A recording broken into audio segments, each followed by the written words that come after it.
Olá, estudantes do 8º ano! Neste vídeo vamos falar sobre renascimento e humanismo, esse movimento que vai surgir na Europa e que é tão importante a gente compreender esse movimento, né? Olha só, o humanismo ele é um movimento intelectual que propunha o estudo dos autores antigos, dos gregos, dos romanos, para construir um novo conhecimento de mundo, se afastando assim daquele conhecimento ou daquelas características do mundo medieval. Então eles retomam esses estudos dos autores clássicos no sentido de construir essa nova concepção do homem, né? Então aqui o Francesco Petrarca, né, um dos mais notáveis humanistas, né, que vai existir. E o humanismo, ele vai contrapor, né, o teocentrismo, que é essa ideia de que Deus é o centro, né?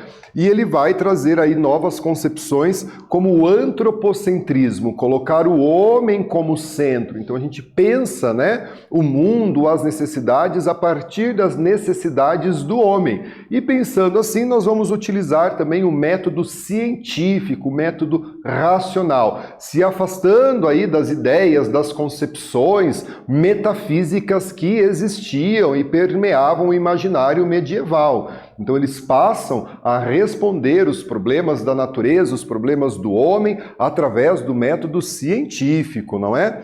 E o contexto do Renascimento, né? Ele vai ali começar a ter as suas primeiras características por volta do século XI, né? Ali por volta do ano 1000, a gente começa a perceber essas características do Renascimento.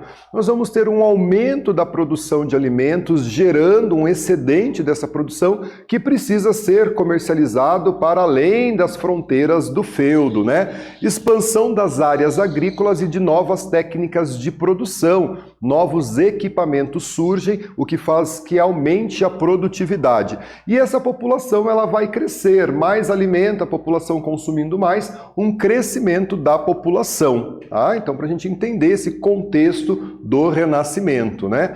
Crescimento do comércio com o Oriente, né? Então, a Europa, que vivia no mundo feudal, ela passa a ter contato com o mundo oriental, né? Esse império do Oriente que vai florescer aí durante séculos, né? E o revigoramento das cidades, do comércio, ao passo que a gente percebe o declínio do feudalismo, né? Das relações de poder, das relações culturais que existiam no feudalismo, a gente passa a perceber, né, o crescimento das cidades, o renascimento do comércio.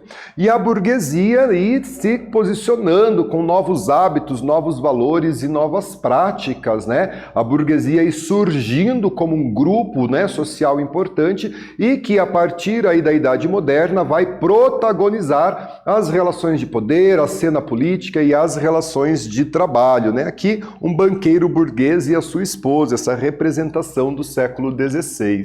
E o Renascimento, que é esse movimento cultural, né, intenso, ali por volta do século XIV, nas cidades italianas. A Itália é o berço do Renascimento e vai se propagar por toda a Europa, né? Trago aqui para vocês a Escola de Atenas, né, esse quadro do Rafael Sanzio. E olha só, né, algumas características do Renascimento. Valorização do passado greco-romano, uma nova visão de tempo, o antropocentrismo e o individualismo como características centrais do Renascimento.